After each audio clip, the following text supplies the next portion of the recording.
This is the case that you're looking for. United States versus Verdugo Urquidez. After the government obtained an arrest warrant for this guy, who is a Mexican citizen and a resident who believed to be a leader of an organization that smuggled narcotics into the United States. He was apprehended by Mexican police and transported to the United States where he was arrested. Following his arrest, the DEA, working with Mexican officials, searched his Mexican residence and seized certain documents. The Mexican resident claimed that the United States violated his Fourth Amendment right for searching his house in Mexico.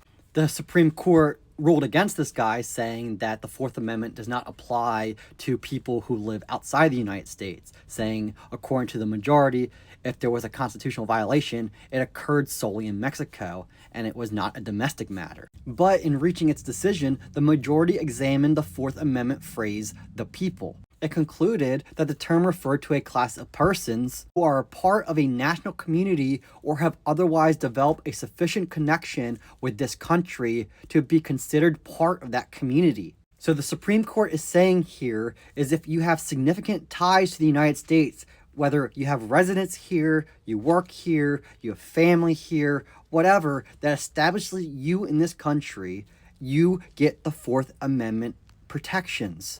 Undocumented migrants who live and work in the United States have Fourth Amendment rights.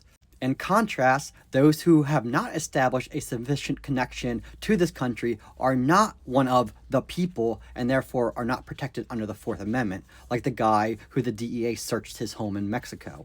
But if you are an undocumented immigrant and you have a home here in the United States, ICE is not allowed to enter your property without a warrant or your express permission.